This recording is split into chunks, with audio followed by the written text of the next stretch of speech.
Well, good morning. We'll call our April meeting of Central Oklahoma Transportation and Parking Authority to order. Do we have any citizens to be heard? If not, I would have a motion to approve our minutes of our board meeting of March 4th. So moved. All in favor? Opposed? Thank you. Our consent docket, Kay mentioned that maybe we might have just a brief discussion on item A. Jason, if you would.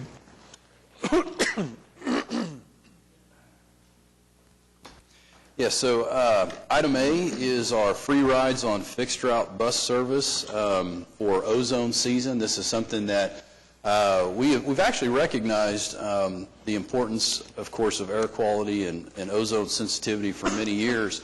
But since 2011, our program has actually consisted of free bus rides on the third Friday of each month, May through September of ozone season. So we're looking forward to continuing that program, and just ask anyone that has not tried public transportation, this would be a perfect opportunity to do so with free rides during that time period.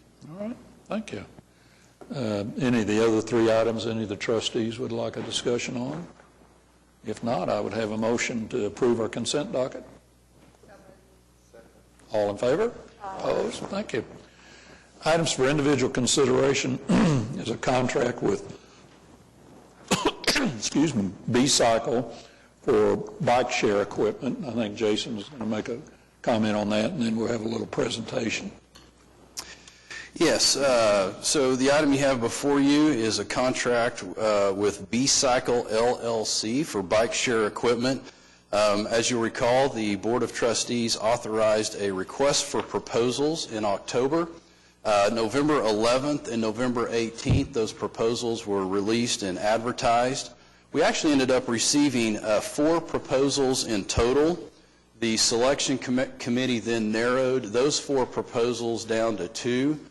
We negotiated and worked with 2 of the final proposers for best and final offers, and through that process, the committee ended up recommending B-Cycle LLC for the award of contract. So with that, we have Joshua Vaught from Bicycle Transit Systems, who's going to provide a few additional details about the contract and the B-Cycle equipment. Thank you for... Yeah, no problem. So I'm Josh Vaught, and I'm the general manager of Spokies and an employee of Bicycle Transit Service. Bicycle Transit Service has contracts in Philadelphia and Los Angeles, where they have 700 bikes in Philadelphia, soon to have 1,000. In Los Angeles, they're opening their system this summer with 1,000 bikes, and we'll have 4,000 or 5,000 in a few years. So I work for Bicycle Transit, and they have a lot of experience with B-Cycle. This is the system that they've gone with. So fortunately for us, we have a lot of experience to fall back on to problem solve. Anyway, I'd like to introduce you to B-Cycle. Our current fleet's kind of aging out. It's ready for retirement. So if we could go to the next slide. So this is most of the locations that B-Cycle is currently located at, although Las Vegas and Los Angeles are soon to be opening, and hopefully will be added to that list soon. B-Cycle's kind of the industry leader, becoming the industry leader for bike share. So they're familiar to visitors from around the country. They're very user-friendly. They have a good track record for customer service, for problem solvings. They're also owned by Trek, which is an industry leader in the bicycle world, very innovative, and promise to make a very good and durable product. Next slide, please. So here we have the bike that we will be acquiring. This is the 1.0 bike, which they're, let's see, they will be gray. They have a lot of features that are not on our current fleet. So they have GPS tracking, which would help with rider statistics, also help with theft prevention, which have been problems with our current system. They have a 3-speed internal hub, which promises to help us go up the hills, or the one hill that we have, but also help us ride into the wind, which is often more of a problem here.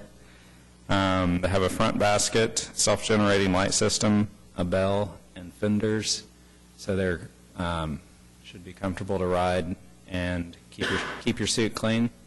So you can, even high-end riders should be comfortable riding these.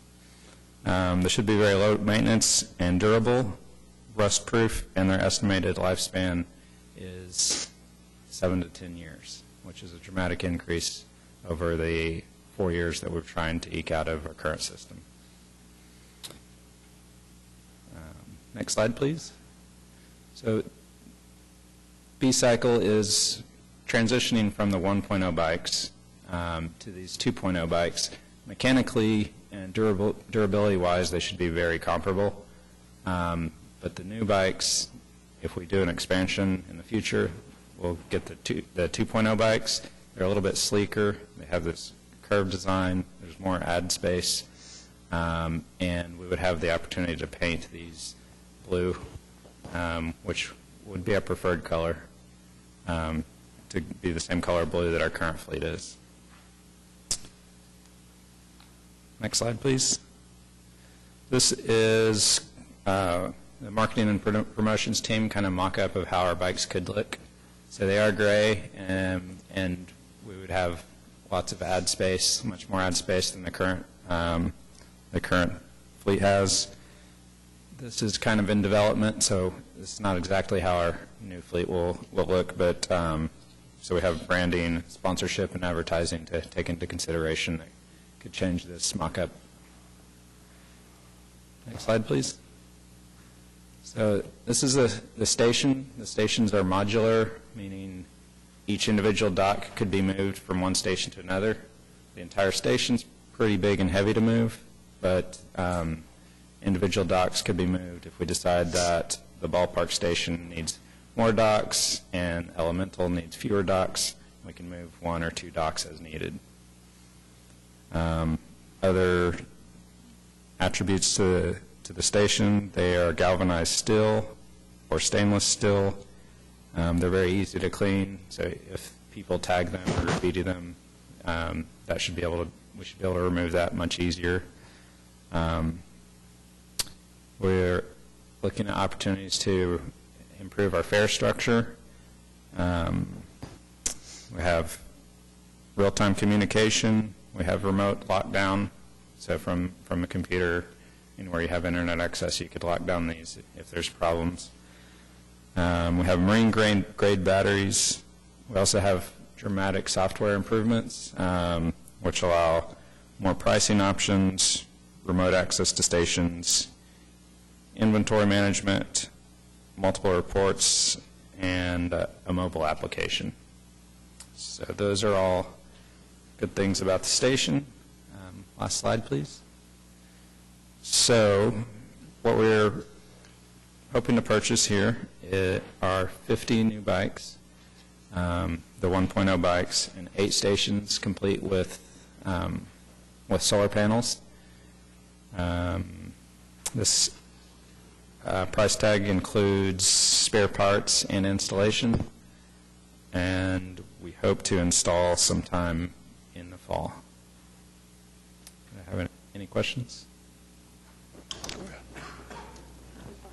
I was wondering on the stations, it showed 5 bikes or 5 modules in there. Is that expandable at the various locations? For sure, it's expandable.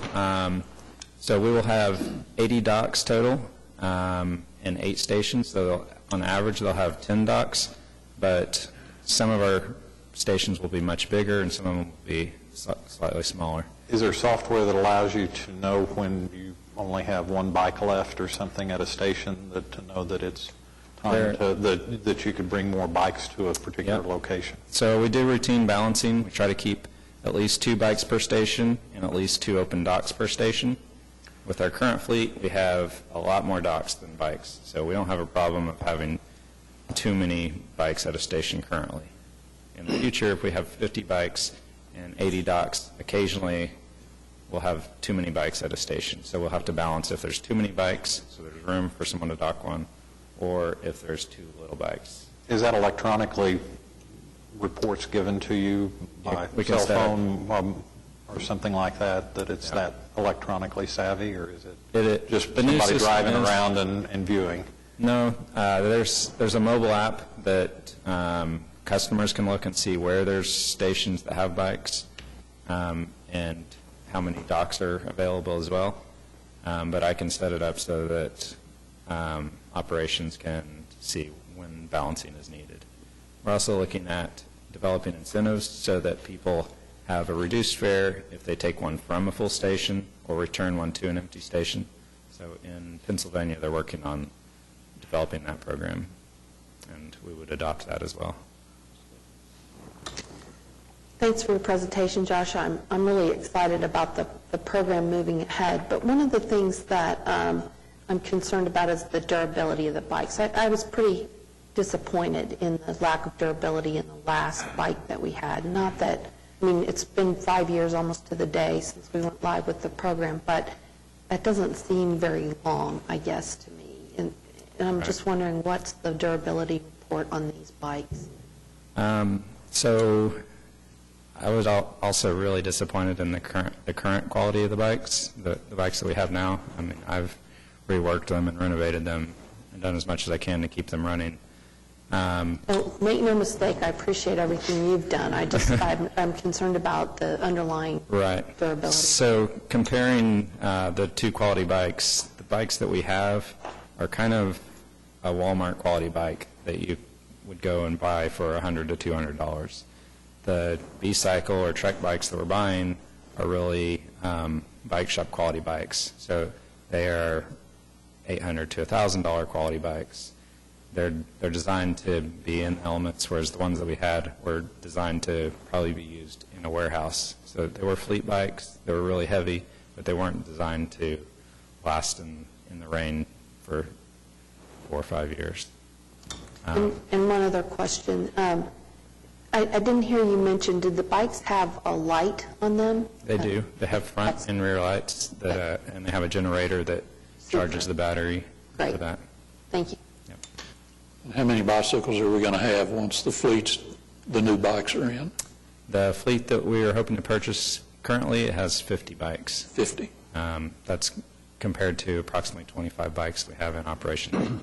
So we're a long ways from 1,000 in L.A. or something. Yeah, we're a long ways. We would like to have 500 bikes and 50 stations, but we'll work on that. Okay. All right, any other questions? Sponsorship. That's right. Just a comment or clarification back to the durability. These bikes, the durability, we're expecting at least 7 to 10 years out of these bikes, correct? As opposed to, like you say, really 4 to 5, and where we've barely having some of these still functional. So, yeah.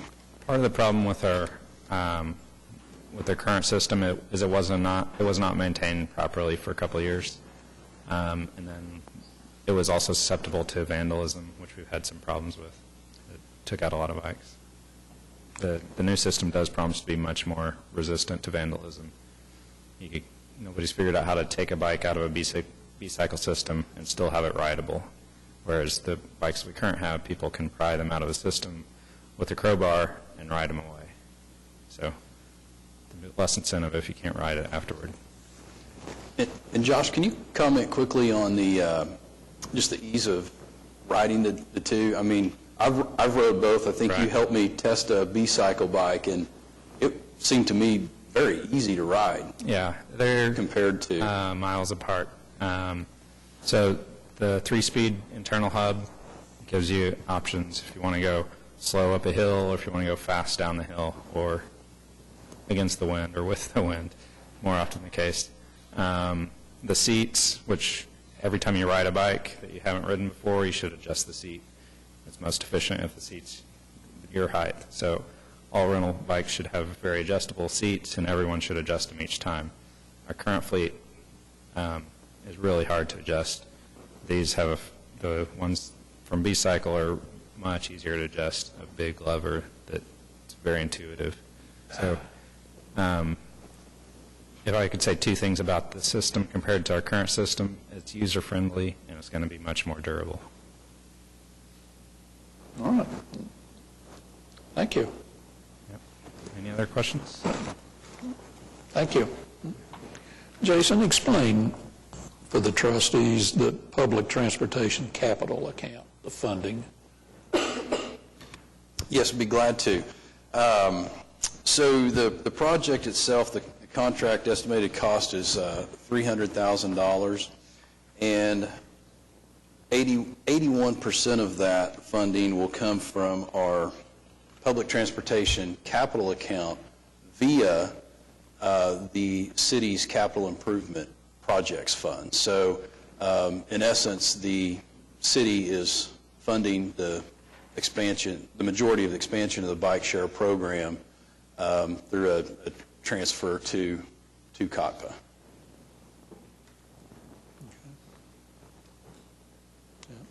And the city's already approved that. I guess city council's approved that. Yeah, that was approved as part of the fiscal year 16 budget. Okay. All right. Good. All right. Any questions on that item? I have a motion to approve. So moved. All in favor? Opposed? Thank you. Item B is approval of a contract for a project with Signature Graphics, Inc., Eagle Eye Partners, Inc., and J&B Graphics for purchase of decals for buses, vans, and other vehicles. Yeah, so this item here is, as mentioned, an approval of multiple contracts for one project, and that project is decals and stickers for Cotpa buses, vans, and equipment. And really the idea here, the main objective was to be able to solicit bids for decals in order to create more uniformity and display the Embark brand on the fixed route and paratransit buses in a more prominent way. So as staff was looking to bid the decals, we also included various other stickers that we use on our equipment, whether it's a watch your step or, whatever the case may be. So we ended up receiving 4 bids. 3 of those were responsive, and when we started analyzing the different prices for the decals, we realized we had some of the bids. There were various costs where, depending on the bidder, some of the stickers or decals were more expensive or less expensive. So by awarding 3 contracts, it gives us the maximum flexibility in terms of being able to select pricing, and gives us the maximum flexibility on availability of the decals and the stickers. So the total project cost is estimated to be about $55,000 the first year. Now keep in mind our goal with this, and what I think is exciting about the project itself, is we're going to be able to put the large Embark arrows and the larger Embark logo on 30 to 40 of our fixed route buses, and then of course complete the decals and branding on all of our paratransit fleet. So again, I think it's really going to help us make our fleet more uniform and display the Embark brand more prominently. No more naked buses, no more naked buses.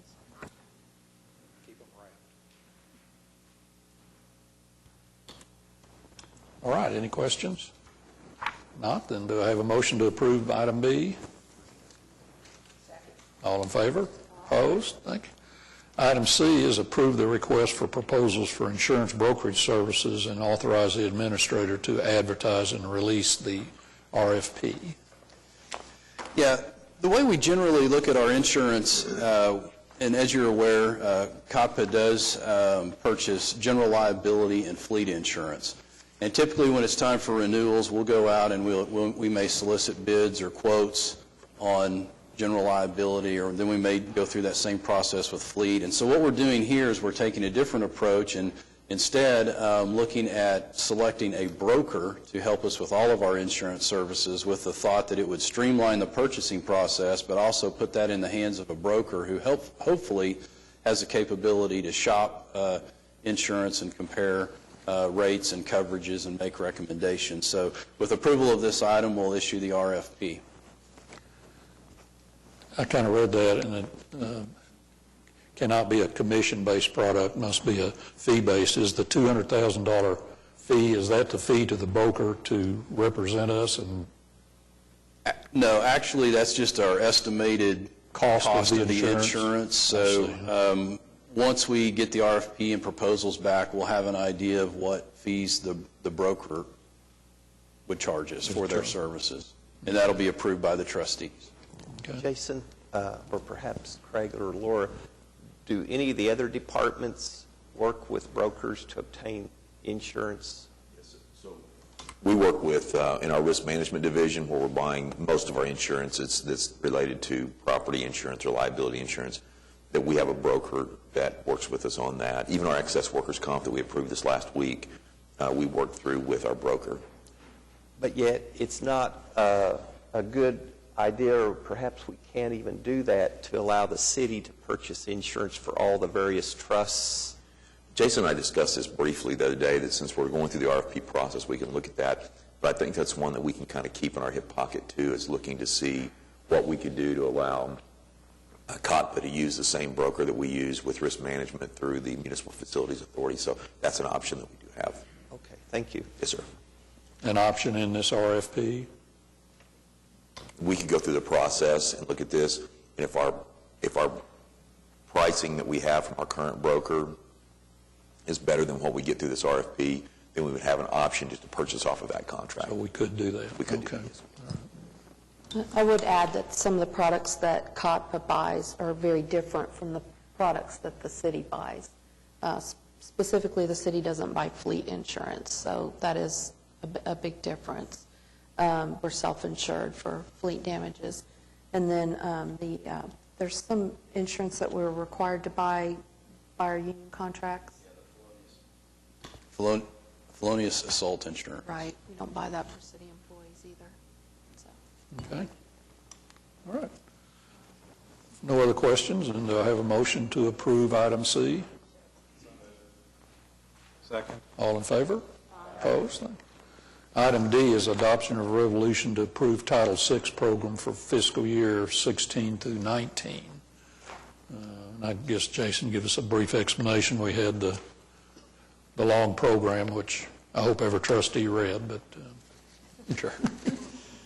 Glad to share a few comments on this item. As we know, Embark is committed to providing transit service to anyone in the Oklahoma City community that can benefit from our service. This is consistent with our mission statement, and this is also consistent with Title VI civil rights requirements as mandated by the FTA. And so as part of that, those Title VI requirements that we comply with as a recipient of federal funds, every 3 years we look at our Title VI program, update it, make changes, and submit it to the FTA for review.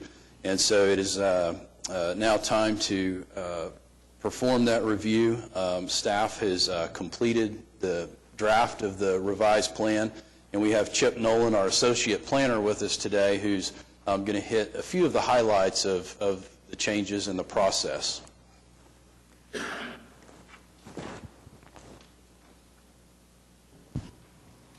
morning. Morning. I have a PowerPoint here.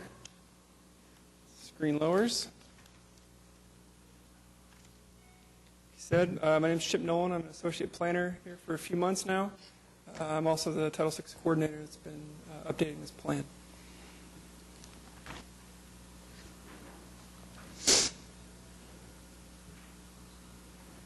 You should have a copy of the program in your packet to read from your free time.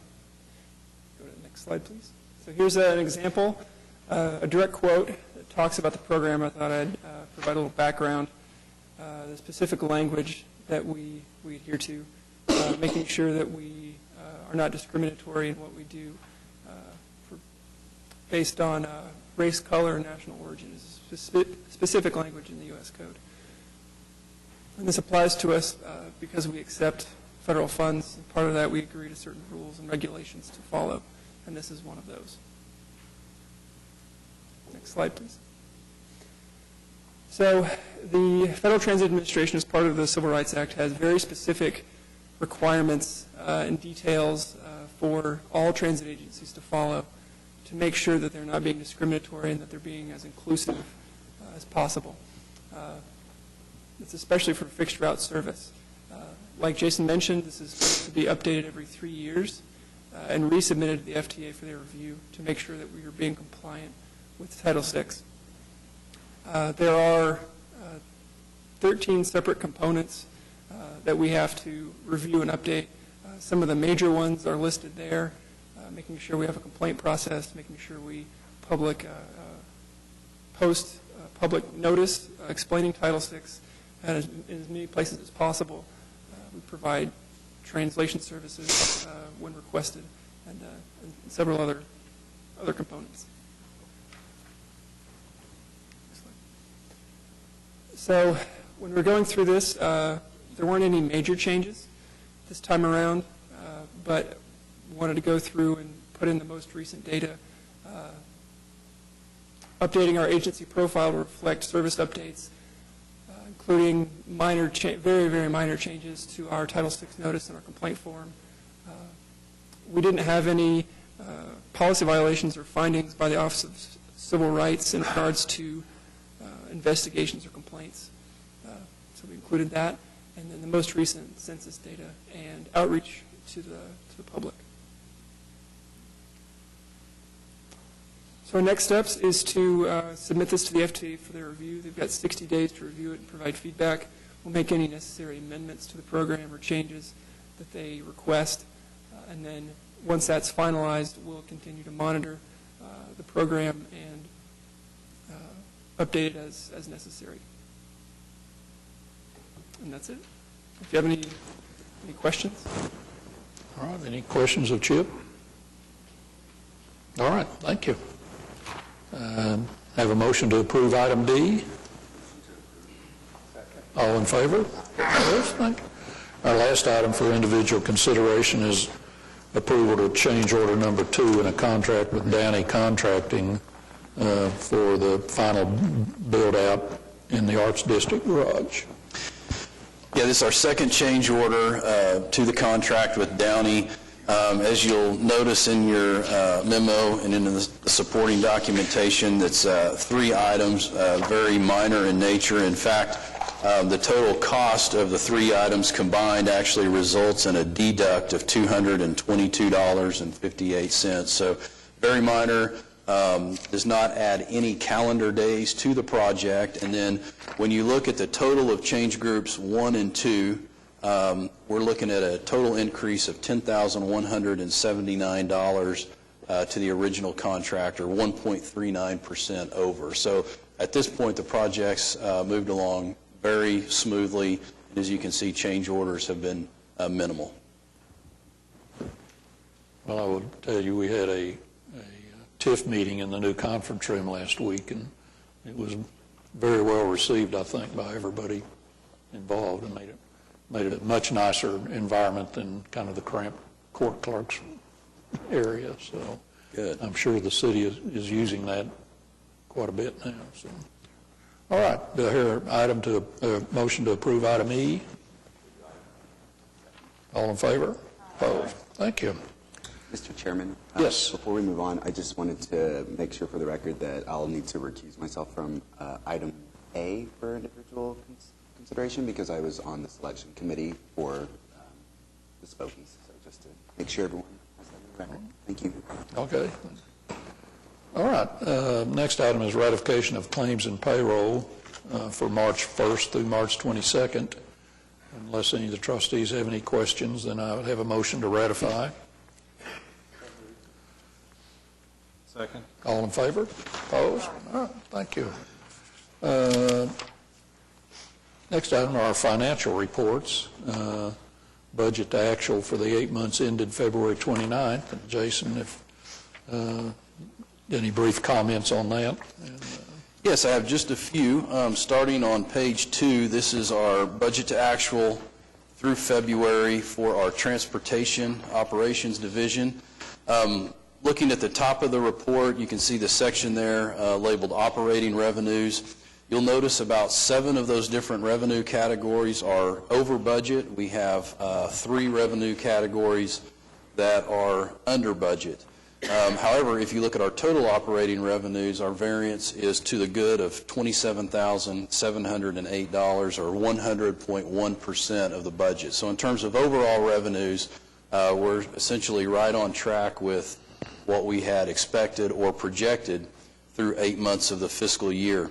I did want to point out that on the state government subsidy, this is one you'll recall from last month, we showed to be significantly over budget by about $340,000. That was because we received the payment from the state actually a month earlier than what we had projected in our budget.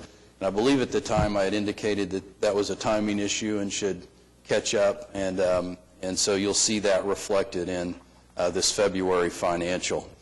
And then in terms of operating expenditures, really, if you look at our overall operating expenditures on the Transportation Division by category or in total, the percentages in terms of percent of budget are virtually identical to what they were in January. So overall, our total operating expenditures are at 88.3% of what we had projected, with most of the savings coming from our personal services category and our fuel.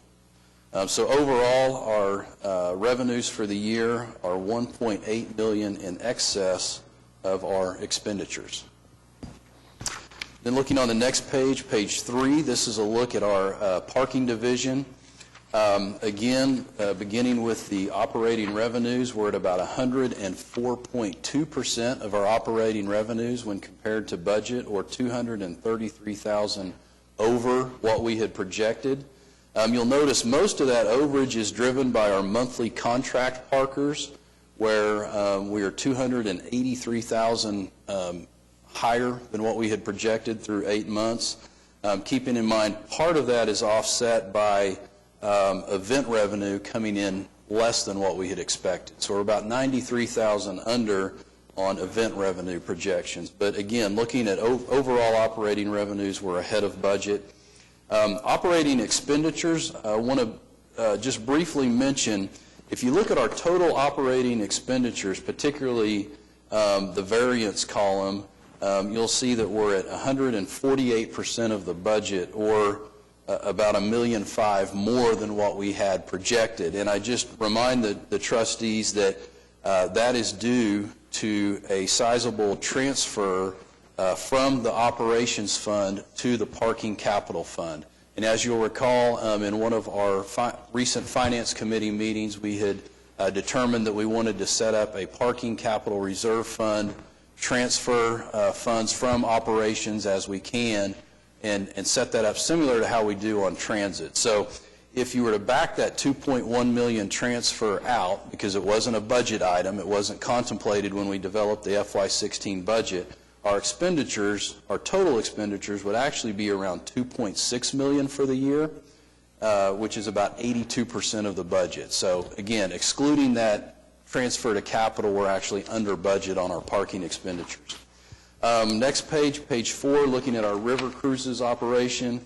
Very similar numbers in terms of budget to actual that we looked at in January, because we haven't had service since then. As you know, we suspend service in January and February both. So our total operating revenues coming up a little short at about 95% of the budget, or $45,000 under what we had projected.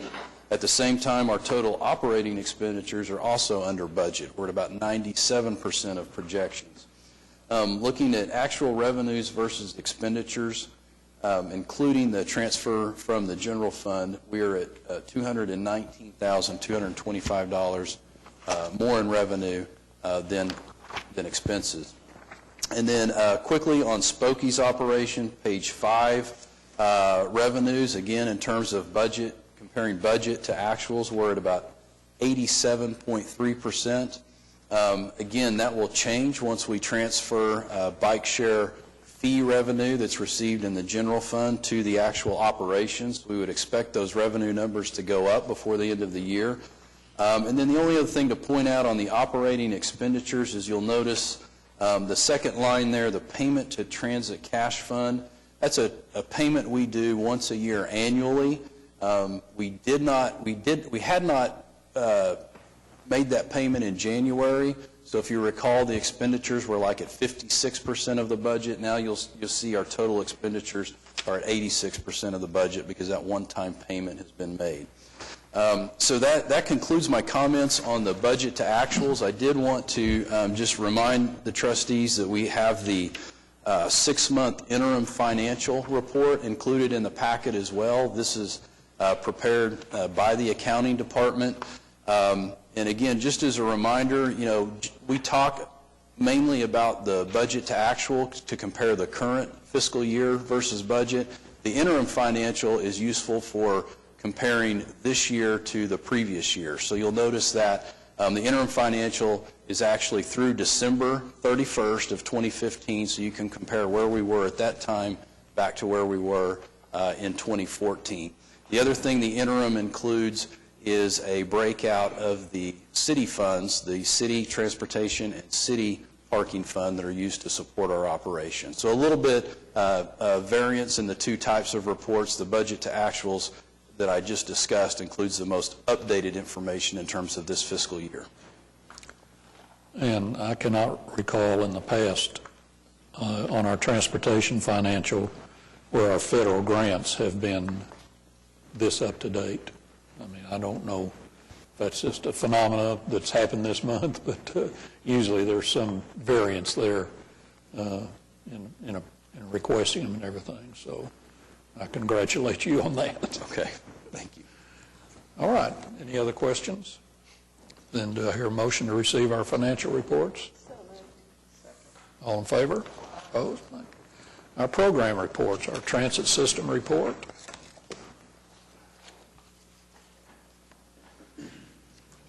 Good morning. Good morning. Mr. Chairman, trustees, good morning. Thanks for having us. I'd like to report a quick April Fool's joke that the bicycle guy, Josh, pulled on me this morning. I've known him for a year. I've seen him on at least 10 occasions, always wrestling with chains and under the kiosks that we have. And when I saw him come in, I approached to introduce myself, and he says, "I'm Josh, the bicycle guy." He looks like $1 million. My hat's off to him. I appreciate him. He does a really good job, too, by the way. I'd like to touch on 4 topics of the February 2016 transit report and provide a brief modern streetcar update. The 4 topics are safety, ridership, on-time performance, and how we measured up to our report card year to date. We were responsible for 8 preventable accidents, which is more than normal, and 75% of them, or 6 of them, resulted in 0 damage to human life or to our pocketbook. The 2 that had financial associated with them were a total of $107, or I'm sorry, $709, which is, while I hate preventable accidents, they cost us fewer than $100 per accident this past month. We're working very hard on that. We have some good news in the coming months of some improvements. We had 6 non-preventable accidents during the month of February 2016. Our 3-month rolling average for preventable accidents is 5.7 accidents per month. Our ridership, if you would take a look at the slide, thanks, Chip, you'll see that our ridership improved from 10,620 to 11,657, which is a 9.8% improvement, which means that we ended with a cumulative fixed route ridership year to date of 2,134,000 compared to slightly more than 2 million, which means that we serviced over 100,000 new passengers in the last 8 months from the previous year. I love new passengers. Our night service, I'd like to touch on that briefly. Our night service, and this is, please remember, this is the first time that we are counting the new night service, which averaged 95 customers per night. And for the next couple of months, I'm just going to report not only on the totals, but on the differences in the night service that we originated last year and the night service that we have originated this year. The overall growth was 58% increase, which is 105 more passengers per night, which I love it. The established routes, the 11 and 23, rose by 5.5%, and the 5 and the 13 rose by 3.3%. Our on-time performance. Our on-time performance was 65.57%, which is an 8.6% decrease from February of last year, where we did a very good job, and we're going to do better, and a 2% increase decrease from the previous month. And we have identified new ways that we can inspire and encourage improvements, including individual assessment of not only the characteristics such as leaving early, which can't happen by mistake, and other sort of rescue techniques that we have when we encounter trains and the peak hours that aren't reflected in during the peak hours, and we know that they exist. We don't alter our clock face time, so we're coming up with different strategies to accommodate the peak times without altering our times. Briefly tell us how you determine on-time performance. Well, thank you very much. If we leave, I believe, a minute early, then we are out of the on-time performance spectrum, and if we leave 5 minutes late, more than 5 minutes late, so there's that 6-minute window. And leaving early is something that we never, ever want to do, because people will then be left when they're on time and we are not. So it's a narrow window, but the wonderful thing is we have the technology, and the operators can look at the rangers, which is a device that tells them exactly how they are in terms with the time points that they meet, at least most of the time points. It's just wonderful technology. But that's what you've given us is leaving. How about arriving on time? Oh, I'm sorry.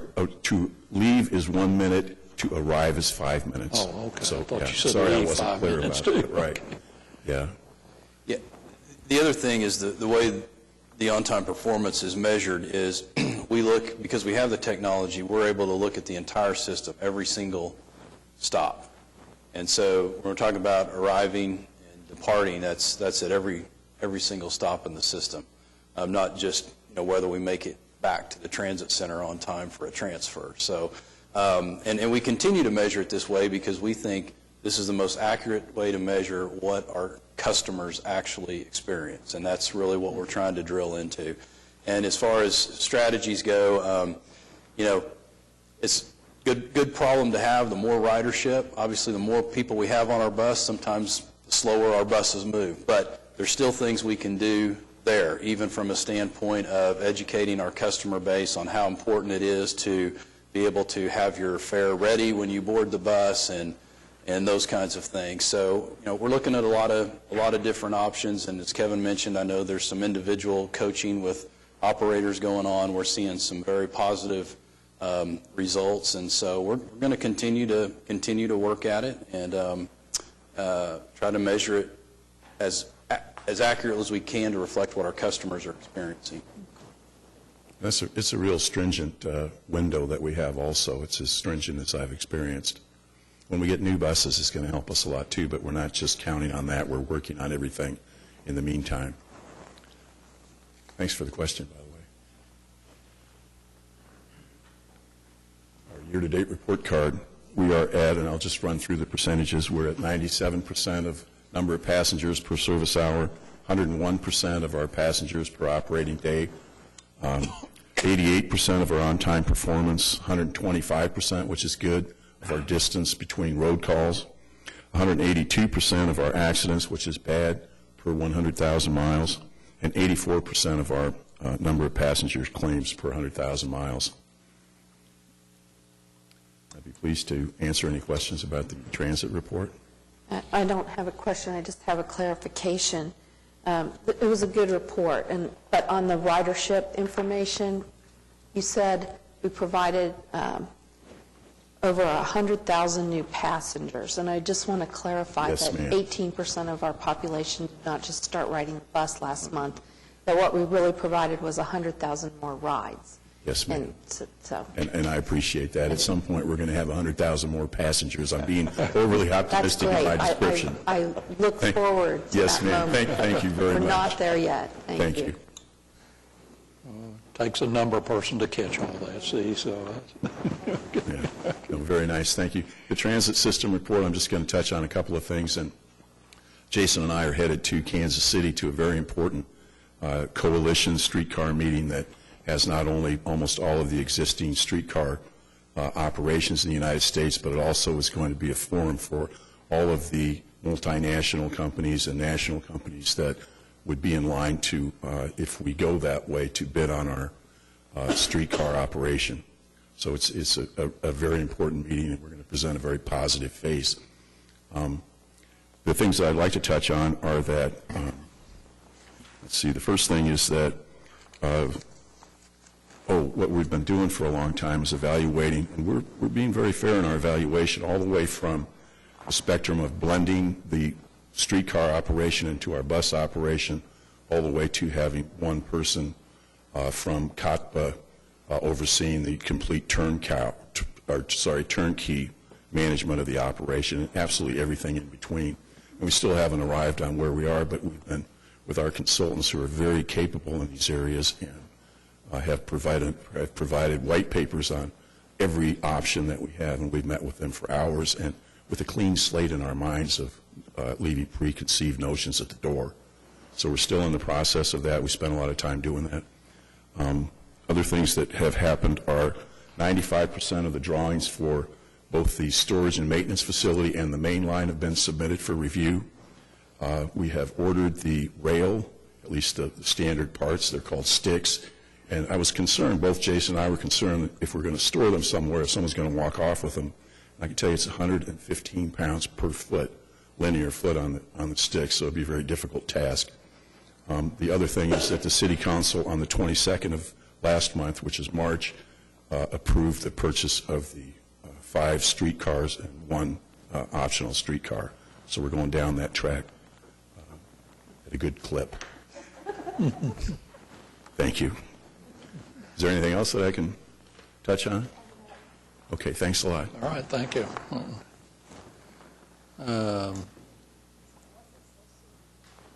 What's next? The long range, or probably? Long-range plan. Okay. Morning. Yeah, just a few words about what's happening in terms of long-range planning. We've applied for a grant with Smart Growth America for basically transit-oriented development workshops. And we know that we're finalists. I guess we'll find out in April if we really had gotten that. We're hopeful because really the idea of transit-oriented development is basically trying to make it to where your city is developed at a mixture of land uses and an intensity of use near transit stops that sort of hardwires the DNA of that part of town for transit ridership. There's a lot that we can do with being on time, being clean, marketing, et cetera.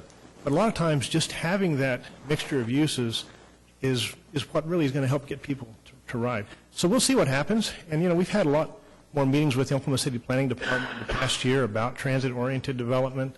And so we'll see where that goes. Regardless of the workshops, that sort of discussion needs to keep happening because really it's that pattern of development and what's projected that drives things like ridership modeling. And the higher your ridership modeling and the other kinds of outputs you get from that kind of quantitative modeling has a lot to do with whether or not a transit project looks like it's cost feasible, looks like it's good to pursue. So other than that, in terms of MAP streetcar project, one thing that we would add is that they have a summit book at this conference they're going to attend, and we did draft up about a one-page summary of what's happened with the streetcar project so that our project can kind of be looked at in relation to others. Another item that just to touch on very briefly is we've had some conversations with the Union Pacific Railroad, basically just to try to establish what they own and what kind of right-of-way actually exists along that north edge of Bricktown. And those are really just discussions, but they're continuing on. And let's see, a little word on partnerships. We because Cotpa owns the Katy Trail, we wound up at the Trails Commission meeting a month or so ago just to kind of stay in touch. And we found out that the local bicycle shop, Slagle Bicycles, was putting in some bike repair stations, or planning to, by the lakes and I think along the river. And we got to thinking about how our TAP grant included the idea of having a bicycle repair station at the Downtown Transit Center. And Steve's very, very interested in trying to provide that sort of thing, and it could be that this will be kind of a good, kind of small sort of partnership with the private sector if we can kind of continue on with that. The other thing is we've been meeting with some UCO students, and they are planning to put on some kind of a little forum, probably just a 2-hour thing, April 21st, about sustainable transportation, sustainable transit, really. So we provided them with some ideas and ideas for speakers. Hopefully that'll make something good. And then other than that, this Integris activity. You know, we work with Integris in kind of large-scale ways, such as working on this Northwest Multimodal Plan, because Integris is really probably one of the key eventual stops for that type of transit system. But we also work with them on something they call the Community Care Coordination Process. They're trying to find ways to reduce the overuse of emergency rooms, because that's expensive for everybody, you know, for them, for us. And a lot of times transportation becomes an important thing, and how to get people back home after an appointment. Even things about once a person goes home, how do you try to keep them healthy enough that they don't come back or come back as often? And that's actually been kind of I think a good relationship we've developed with them. And a lot of times with the private sector, partnerships have to have kind of that element of small kind of day-to-day items, as well as these longer-term, larger-scale ones. So that's really all my report. All right, any questions, Larry? David? Yeah, Larry, from a long-range perspective, and since you'll be going to this conference, do you see us ever changing from a strict spoke and hub approach with respect to our bus system to where you could have at least part-time buses, say from South Oklahoma City up to Northwest Oklahoma City, which would avoid the downtown hub, let's say? Or are we kind of confined to the spoke and hub? You know, that really gets us back to what Nelson Nygaard's study did for us in terms of the transit service analysis, and that idea of kind of going towards, that grid-type system. You know, it just takes a lot of funding to be able to make something like that happen, funding for operations, a lot larger bus fleet, et cetera. But, you know, that's one of the things that they identify as a more longer-range sort of recommendation, but there are just a lot of steps, you know, between here and there. I think the answer is probably not, but that's from some of the studies we've had, David. You know, in planning, anything's possible. He didn't want to say that, but I think I don't know. I think long range, the answer might be maybe. maybe. Yeah. That's a true politician, maybe. They mean, okay. Well, thank you. All right, Larry, thank you. All right, our marketing and customer relations and technology.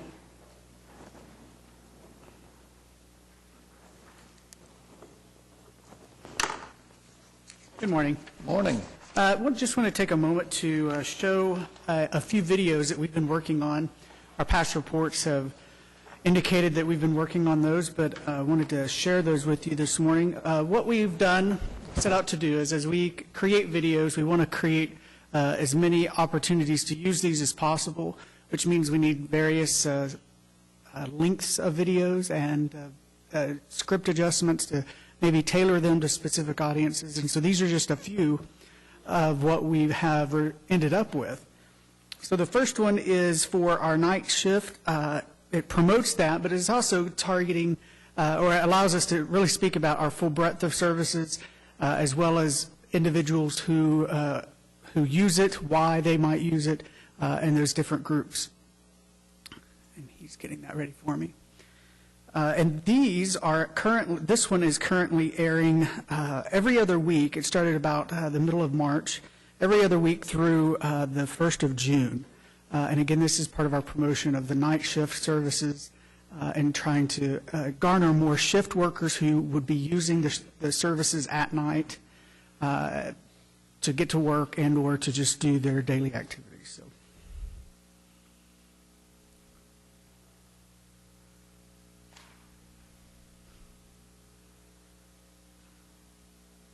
And this worked just before we started the meeting.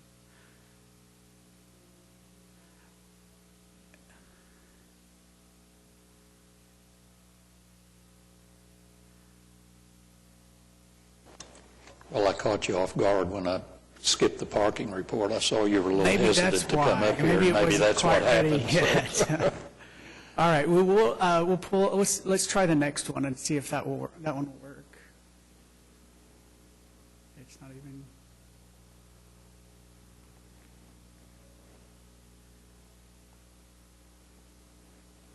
All right, I will talk about the Oklahoma River cruises. If you'll bring that up on the YouTube page, maybe it's because of the integration there.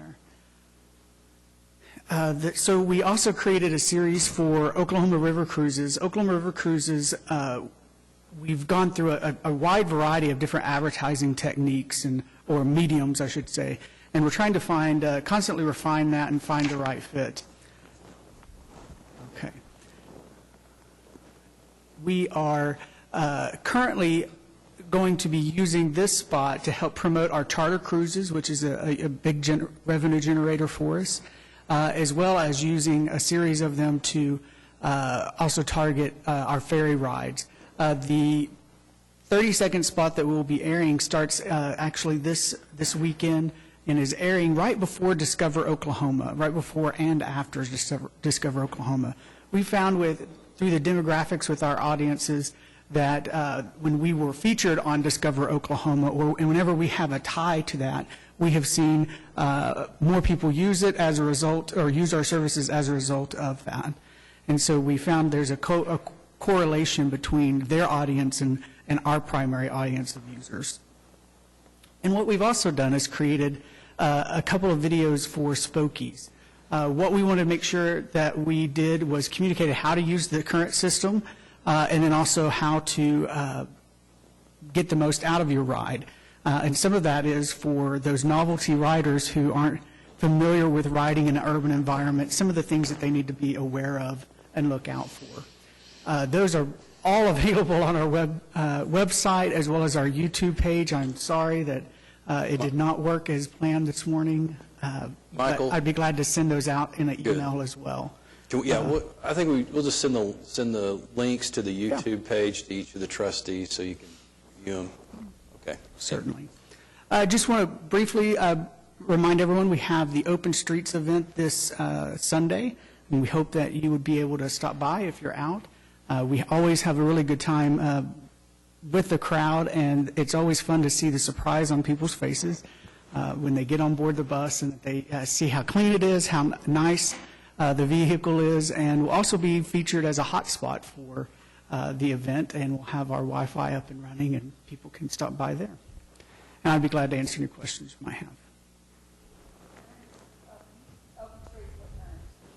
It starts at noon, I believe, and runs until 4. And it's expanded. It goes up into the Paseo district this year, where it hasn't in the past. So it is all along 23rd Street from Western, I believe, down to, I think it's Sheridan, possibly, or not Sheridan, but Robinson. I just want to add a plug for this. I looked up my weather app here. It's going to be 79 degrees on Sunday, and I don't see any of that wind. It just looks like sunshine. So I've gone to the open streets, whether it was on Southwest 25th Street or over on 23rd, and what I love about it is I'm so used to just being in my car on those streets, and when I got a chance to walk around, all of a sudden I start paying attention to architecture. I see the years that buildings were built, and I start to understand my city a bit better, and I just love it. So I would encourage anyone, if you haven't had a chance, to get out of your car and walk around on essentially historic Northwest 23rd Street. Get out there and do it. Enjoy that sun. You're absolutely right. It is a different perspective from the street level, for sure. right, well, thank you all. All right, thank you. Okay, Corey, I'm sorry I skipped over parking and caught everybody off guard, but Good morning, everybody. Thanks for having me. In comparing February 15 to February 16, monthly parkers, we had a small increase of 36 parkers in comparison to last year. Event revenue went down $19,747. Overall operating revenue was an increase of $106,236 for the month of February. My presentation today is going to talk about monthly parkers so far as it stands yesterday. If you go to the next slide.